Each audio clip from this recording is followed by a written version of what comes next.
back to my channel. My name is Kiani, for those of you who do not know who I am. If you guys are into beauty, fashion, lifestyle, makeup, motherhood, stay at home, mom, wife, day in the life, vlogs, hauls, lifestyle, anything that fit under those descriptions, you guys should subscribe to my channel and consider looking into my social media accounts. Anyways, today's video is going to be a little story time. It's going to be rather a serious topic, something kind of a bit personal, kind of a bit TMI. I did want to vlog this whole experience, but at the time that everything was occurring and everything was, being scheduled out, I just wasn't in the mood. I didn't want me have to worry about, whipping out my camera in front of at the hospital, or just stuff like that, talk about situations in those moments, and then especially after the occurrence, which I'm going to explain in just a minute. I just didn't want to do that, and so I did decide that I did want to talk about it after the math, which is now. So yeah, when I found out that I had to have this procedure done, first thing I did was look on YouTube for story times or vlogs or my experiences on YouTube, and I did find a few. Some were comforting, and then others were very real and raw, which I also appreciated because I was able to kind of get a sense for or get a feel of what could possibly happen. Now I know that every situation and every woman, every pregnancy is going to be different. I understood that, but I think the more that I was aware of possibilities or stuff that could happen, I felt a little bit, easier about going into it rather than just going blindly, in for the surgery. So the surgery that I am talking about, if you guys have not read by the title, is a cervical cerclage. So a little backstory, if you guys have not watched a previous video of mine, I don't remember what I named it or what I titled it, but I will try and find it and link it down below in the description. But pretty much it was like telling you guys about my birth story and why my first pregnancy with my twin daughters was so preterm. I did have a preterm labor, and because of that, I was diagnosed with cervical incompetence, which I'm gonna type out the definition here, but pretty much my uterus or cervix, I don't know, my body just wasn't able to carry my daughters full term. And so I was diagnosed with that, and I was said to have had a weak cervix, and that's why I couldn't hold them, and that's why they came at 24 weeks and 5 days, which is crazy. I know we did have a long journey in the NICU, which is a whole different story. If you guys want to watch that video, I will link it down below, like I said. But my doctor did say that if I were to ever get pregnant again, most likely I would still be diagnosed with that, and that I would have to get surgery to not prevent it, but as a precautionary thing. I would have to get the cervical cerclage so that I wouldn't open up and go into preterm labor again with the next pregnancy if I had, which is now, because I am pregnant. So anyways, I did want to mention that I really don't know if I am cervically incompetent, point blank period, for the rest of my life, that's just my body, I was made like that, or if it was because I had twins. Maybe if the first time around I had a singleton, I could have carried longer, or I could have carried full term, I wouldn't be diagnosed with this, right? So it is a bit harder because I did have twins the first time around. It's kind of like you don't really know if that's just how I was or if it was because I was carrying double the weight. Like I was carrying 2 babies in me at a time. So that's where it got kind of iffy and where I didn't realize, but my husband did point out to me that he thought it was just because of the twins, but we will never really know. So with that being said, because there was no way to tell with that, the doctor is always gonna just recommend you the best option, the less risky and precautionary things that you should do for your next pregnancy in this situation. So when I found out I was pregnant, I immediately called my doctor, and we set up an appointment and whatnot. And literally the first appointment, he was like, okay, you're gonna have to get the cervical cerclage at 13 weeks. I don't remember exactly how many weeks I was when I went in for my first appointment. I want to say I was 8 to 10 weeks. I think I was 8 weeks. And so I only literally had like not even a month until I was supposed to get that surgery. And it was kind of hard because yes, he told me that I would have needed this surgery if I got pregnant again the first time around, but it was kind of just like, oh, we'll see. Like, like I'm not even gonna have kids until like a few more years. Like I don't have to worry about it. Like maybe if I work out more, maybe my body will be stronger, or just all this other stuff that could have been what ifs and what ifs. But now that I was there, present, pregnant, it was kind of hard hearing him say that I did need it for sure. And so, of course I could have like rejected it or been like, no, I don't want it. But again, like, what if something did happen? Like that would be on me. I don't know. It's just it's a tough situation because it's like, you can believe that your body can do anything, and that's how you were made. That's how God made you. And you can also say, well, God, will protect me. God will, let me carry this baby. But the reality is that things happen. Like, I'm pretty sure God didn't like make my twin girls come out early. Just things happen, and he lets things happen. So anyways, I don't want to get like too deep into that, but anyways, I was like, okay, well, what are the next steps, whatever.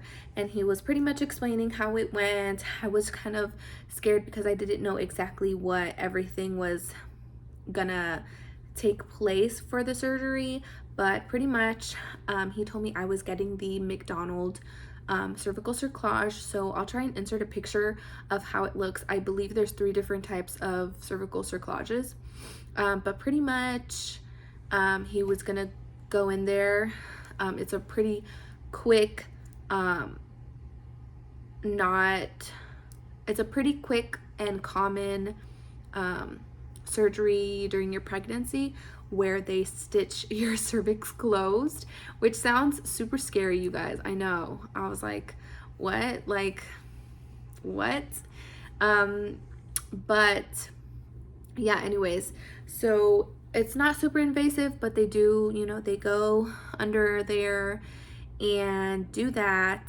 You can either have a spinal tap or you can be put to sleep. And then I'll describe later what I chose. But anyways, he also did say that after I got it in, me and my husband, we are not to be intimate, like no intimacy until I gave birth. So yeah, that's currently taking place, which is kind of a bummer. It's kind of hard, but again, you want what's best for your baby, and you're gonna try everything in your nature for your baby to stay inside of you, which is crazy for some women to say, but that's the reality. Like when everyone says, I just want a happy, healthy baby, like it's honestly very, very true, especially coming from, you know, a mom who had to endure 4 long months of their kids being in the NICU. I'm beyond words blessed, thankful that my girls are here and healthy, thriving. Like, I feel like crying again, but it's just amazing. And as much as they went through, I'm super happy that they're healthy and alive right now. So moving on, like I said,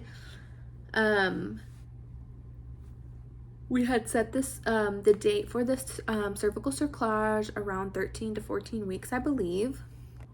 And then around the 12th or the 13th week, like the week that I was supposed to get the surgery, me and my family got COVID, which is crazy because in all of these 2 years that, you know, COVID has been around, we had never received it.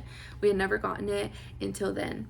And so I called, obviously, and they were like, okay, we'll reschedule it. And then we rescheduled it. And once that date came around again, I tested positive again, but I didn't have any symptoms. So I was like, I'm not sure if I want to, you know, risk that. Like, is that okay? And they're like, as long as you haven't had symptoms for I don't know how many days, and it's probably, you know, just testing positive because it's still in your system, but you're not, you know, actively sick. I don't know how exactly all that went about, but pretty much I did test positive, but I was still able to get the surgery, which is crazy to me. But anyways, I don't know if that's legal or not, but that's what happened to me. So anyways, I was happy when we rescheduled the first time because I didn't, like, I was just nervous. I was nervous. I wanted to postpone it as much as I could. I felt like it was still so early. Like, I was dreading it, honestly. It wasn't that, like, I didn't want it. It was just kind of like I was kind of holding off for a bit, you know, like, do I really need this? Like, I don't know. So yeah. So the day comes around. I'm not sure exactly what day, you guys. I want to say I was like 14 or 15 weeks at that point. I went in. Oh, the thing was, I remember the day, but I don't remember the actual, like, numbered date. It was literally the day that we got snowstormed in. Like, no one was on the streets. It was super icy. Like, everyone's calling off of work. But we still drove up to the hospital, super icy roads. I mean, I'm used to it because I'm from Chicago, but anyways, I wasn't the one driving anyways. And so we got there, the hospital was super empty. We went to the day surgery level floor, whatever. We waited for, I would say, about an hour until I was, like, actually in the room, and anesthesia came and talked to me, and they gave me the option of, like I said, choosing the spinal tap or being put to sleep. They said for the surgery in general, it would only take about 10 minutes. And so I would only be put to sleep for about 10 minutes. But I did ask, like, which one was the better option, like, which one was less risky. They did say that the spinal tap was a little, you know, obviously less risky because you're not going under. So I did decide to go with the spinal tap, which I do want to inform you guys that I do now regret from my experience, but at the time I thought that was the best option for me. So I signed the waiver. I also signed for the general anesthesia, just in case the spinal tap, you know, didn't work for some reason, that they would have to put me under. I had to sign for it too. So anyways, they rolled me in, and I was super cold, like shaking so much when they were trying to put in the spinal tap. It took like literally 2 or 3 times for them to find the spot or wherever they needed to insert it at. they even had to switch people. And so first it was a lady, she was trying to, you know, find it, she couldn't find it. Then a guy had to come in and try and find it as well, and he was like having a hard time finding it as well, but he finally got it in. So anyways, we waited. They said that after a few seconds I should start to feel, you know, numbness, and then within like 30 seconds my whole lower body extremities should not feel anything. So they had propped me up into the position that I was going to be at, and I was like laying down, and then like my legs were like up here. And so the anesthesiologist was like starting to tap on my legs, and she's like, do you feel this? And I said, yeah. She's like, okay. And I could feel tingling, like I could feel a little bit numbness, like I could feel that my butt was numb, and then a little tingling on my like thighs, but I could still feel my feet and my toes. And she was like, okay, well, your toes are, you know, your toes are gonna be the last ones to go. And I said, okay. So we waited a little bit longer, and I still felt everything. So then she called the guy again and was like, he was like, okay, I'm gonna poke you with this needle. It's not sharp, but it is like, you know, like you can feel it. So he tapped me here, and he's like, I'm gonna tap you here. If you feel this, tell me if you feel the same on your leg where it's supposed to be numb. He did it, and it did kind of like pinch, like it poked, but it wasn't like super bad. But I felt it. The point was that I felt it, and I wasn't supposed to. So then he was like, okay, well, yeah, usually, I mean, if you feel pressure, that's okay, just as long as you don't feel pain. But I felt everything. So then he was like, we have to put you under, because it didn't work. The spinal tap didn't work on me. So then I was like, oh my gosh, like I really just had them poke my back, freaking get like an epidural for no reason, just for them to put me to sleep, you know? I was kind of bummed out. I was already shaking. I was already anxious. I was scared. I think I was tearing up. I was crying. The nurse was like, she was a really nice like Middle Eastern nurse, and she was like hugging me and like comforting me and whatever, because Kareem couldn't be in the OR. He was in the waiting room. So anyways, they put me to sleep, and I'm like, it's only 10 minutes, right? And whatever, just like, yeah. So I believe they had to put a, what is it called? I think they had to put a breathing tube in me just in case, you know, anything happened. And so when I woke up, I was in this like, I guess, triage room or something like that, where I had to wait until like I fully woke up and I could feel my body. And then I was able to go back to my recovery room. So they said it was like 10 minutes. I woke up, everything was fine. The surgery went fine. It was quick. I did feel a little soreness in my throat because of that breathing tube or whatever it was. And then I was able to like eat some ice chips, I think. And then within, I think, another 10 minutes, the nurse checked me, and she was like, okay, you know, it sounds like you're recovering from the anesthesia, so we'll be able to take you back to the recovery room, which is good because it was a lot quicker than if I originally had went with the spinal tap. They said that it would have been like 3 to 5 hours until I was able to feel like my lower parts again. So that's what I didn't know that previously before choosing the spinal tap in general, but I guess that was a pro, that I was able to like, you know, go back to my room and leave home at an earlier time. So anyways, we get back, they have me eating crackers and juice and ice chips again, because I have to go to the bathroom and I have to like walk on my own for me to go home. So they walked me to the restroom, and I couldn't go because I didn't drink any water. So then they're like, okay, we have to wait till you're able to go. So then I chugged water as much as I could because I just wanted to be home, blah, blah, blah, blah. And then finally I went, and they're like, okay, you can be discharged, blah, blah. I'm not sure if I was prescribed anything because I was pregnant, obviously. They just said if I felt anything, I could have ibuprofen. And then they're like, just take it easy the next few days,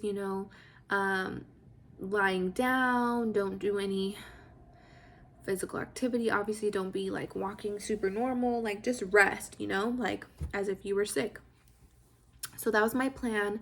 Our girls were at their grandma's for the week, so everything was fine. Kareem had taken off work, so he was able to take care of me. But the thing was, we were in the process of moving. We were literally moving from our apartment to our home, which we are in right now. And so everything was emptied out into the apartment except the mattress, because nothing was really settled here at the home. So I didn't want to be here because I wasn't comfortable, and because there was nothing, there's no food, there's nothing like that. So we stayed in the apartment for the next 2 nights, I believe. And everything was fine. I was, laying down. I was getting up to go to the bathroom. If my head did hurt, I would take an ibuprofen, but I was just resting and sleeping and like lying on my back, which is what they said was needed and would be the best for me. So then the second day, I started getting like headaches, like really bad headaches and migraines, and it started getting unbearable, to the point where, like, usually when I would get up, I would have a little pain, right? Like, because I would get up quick and I hadn't been walking for like a whole day. But once I would lie down, it would be alleviated, like it would be gone, right? Because I'm laying flat. But the second day, even when I got up, it would hurt really, really bad. And I would lay down and it would still be hurting. Like it would not go away. And it was, I don't even know, like I've had migraines before and I've experienced this pain that I'm telling you guys about before, because I had a spinal tap when I was around 12 or 13 before for a different condition.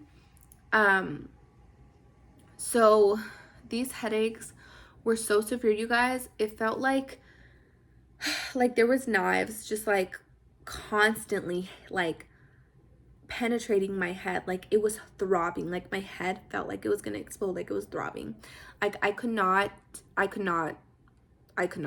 was screaming. I was crying to Kareem constantly, until finally I decided to call my doctor, and I was like, hey, like this is going on. Like I was crying on the phone to him because I couldn't anymore. He's like, okay, I think you're having a spinal headache. You need to go to the emergency room. And then he told me that to ask for this person because they know my situation and they're gonna check me and whatever. And I was like, great. So now there's like a complication, right? Like something happened. And so he did say that a spinal headache is when there is a leakage in your spinal cord or like in your back from the spinal tap. Like they punctured my spinal cord a little too much. So now that there's a leak, that spinal pressure, that spinal fluid is like fluctuating, and it's causing my brain, my head to hurt. I don't know the exact medical term, you guys. I'll try and find it and see if I can put it on the screen, but a spinal headache is literally the worst pain I have ever experienced. I've never given childbirth, like natural childbirth, but when I tell you that this pain was unbearable, like, oh my God, I think I would rather go through another C-section, which I do have to, but then go through that again. And the crazy thing is that I've experienced that before with the spinal tap that I had when I was like 12 or 13 before. I had it, but it went away quicker because I was able to go on meds, like really, really high pain meds, like strong pain meds, to alleviate them. And obviously because I'm pregnant, they couldn't do anything. So anyways, I went to the emergency room, and they said most likely it's a spinal headache. There was no way to officially tell, but that was the only explanation. So they gave me fluids and all of that. They couldn't give me any pain meds. I was just lying, you know, flat on my back, which did help for the time being. But another anesthesiologist came in and was like, the best option we have right now is for you to get another spinal tap to patch that hole that is leaking with your blood. So it's like I guess a clot or something, like to patch it, because there's a little hole that spinal fluid is dripping, is leaking into your spinal member. I don't know, like the stuff that's in your back, it's dripping, and that's what's causing your head to like throb and what's the word? I don't know. Just that's why it's causing your headache, right? That's what they said. So I was like, oh my gosh, I have to go in and get another freaking spinal tap, which would have never even happened because I had to be put to sleep anyways. So in my mind, I was like, if I would have just chose general anesthesia, none of this would have happened. I wouldn't have had a first spinal tap. I would have never had the spinal headache, and I would have never had to get a second spinal tap for no reason. And so I was very mad at myself, but you know, it was what it was. I couldn't do anything about it. All I had to think about was going forward and what I wanted to do from there. So the doctor was like, nothing. He said that would be the best choice, but there's no guarantee that it will fully alleviate your pain. There's no guarantee that it will alleviate it at all. And there's no guarantee, like, it could most likely, I mean, it could possibly not do anything, or it could even make it worse. So it was like, oh, what do I do now? Like, what do I do now? And I literally, me and my mom, because my mom was with me, I was like, I don't know what to do. I don't know what to do. I don't want to go through the spinal tap again just for it to not work. Like, what if it doesn't work? But then I don't want to like not do anything because I can't take pain meds and then have to endure this pain for over a week, because the doctor said if I don't do anything, it will go away, but you wouldn't know when it would go away. It could take anywhere from a day to 14 days. So what do I risk? Do I risk going in and getting another spinal tap for it not to alleviate my pain or for it to work? Or do I want to just play it safe, not get the spinal tap and wait it out? But it could definitely last for another 2 weeks. So it was a very, very hard situation for me. Very hard decision. I asked Kareem, I asked my dad. Everyone just said, why not do it? Like, most likely it's not gonna worsen the situation. It's most likely gonna better it. But there's no guarantee. So I said, what the heck? I really don't want to deal with this no more. I'm just gonna go and do it. So I did it. The anesthesiologist came in my room and he did it then and there. I bear hugged my mom. She was grabbing me. She was even more nervous than me. And she was trying to talk to me to get, you know, my head out of it. And when you get the spinal tap, I don't know if it's the same with the epidural, but there are some, like, when he's pushing the thing in, there's like some zaps that you feel, like zaps, like zings. And I felt that the first time, and they hurt like pretty bad. Like, it was like a sting, but it like hurt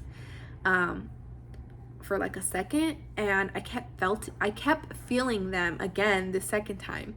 So that's what hurt the most. It wasn't the pressure or anything,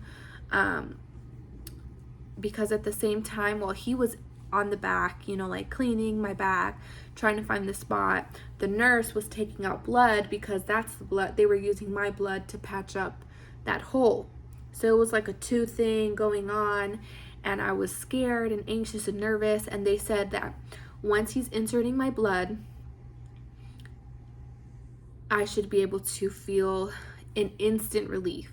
Like, he's gonna keep pushing the blood in, and until I don't feel anything is when he will take it out and stop. So it was completely up to me.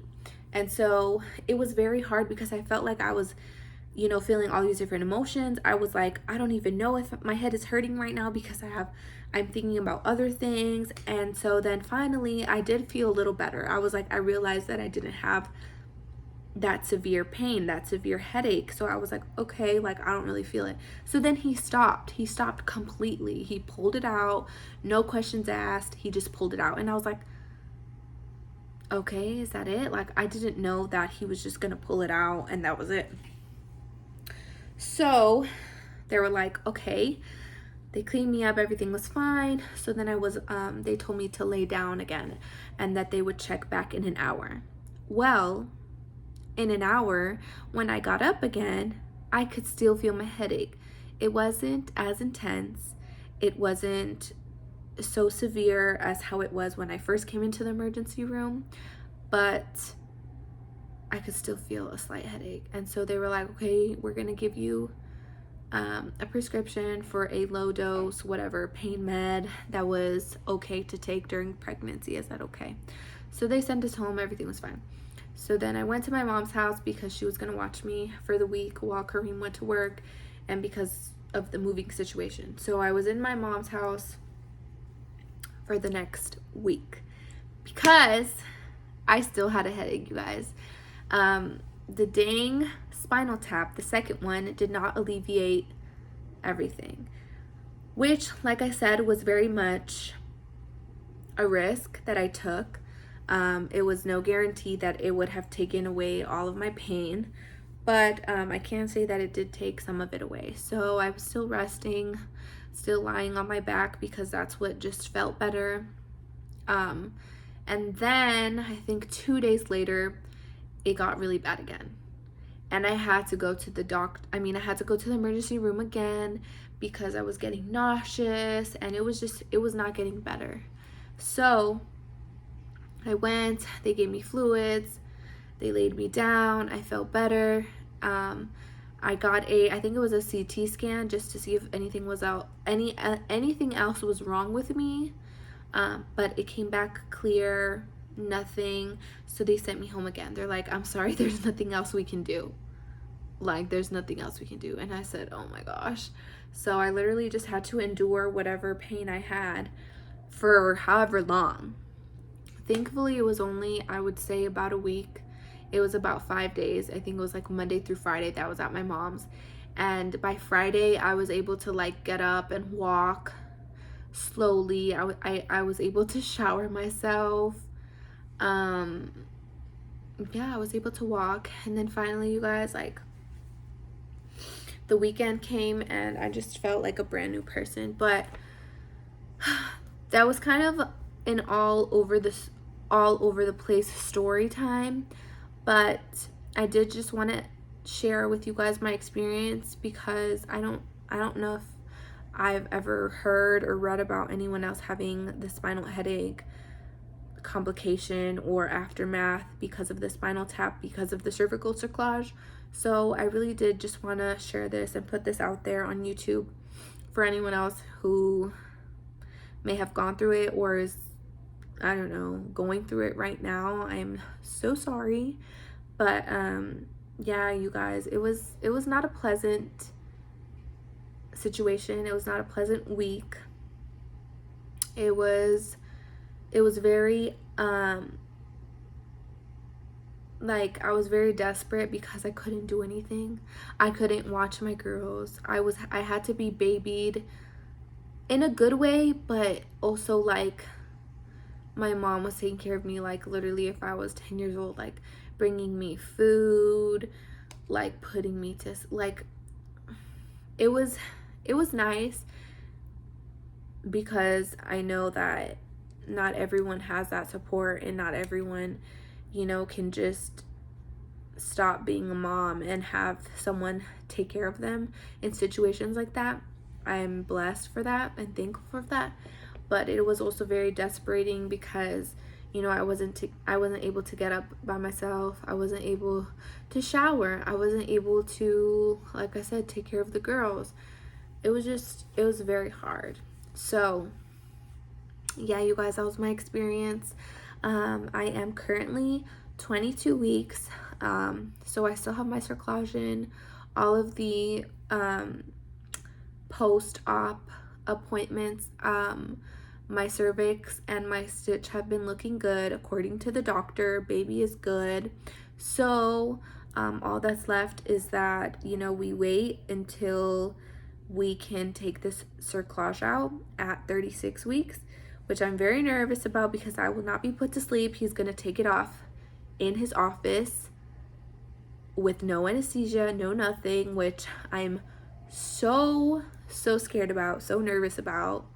Like, I can already imagine like how painful that's going to be, but I don't know. If we can give birth, I guess we can do that, right? So anyways, you guys, thank you again for clicking on this video and watching this video. If you guys have stayed this long into the video, I hope that most people, you know, got the idea or got the gist of my experience. Like I said, I wasn't good with like dates and times and series of events like in chronological order, but I'm pretty sure that was like the gist of it. So yeah, I just want to say that if you guys are going through this in the moment, or if you have a cervical cerclage or have cervical incompetence, just know that you can do it. Obviously, with faith and hope in God, anything's possible. So just keep your head up and we will get through this. So let me know if you guys would like update videos. I will definitely be making a post cervical cerclage video as well, and then obviously hopefully a birth vlog or whatever the case may be. So yeah, I hope you guys enjoyed this video. I will see you guys in my next one. Bye.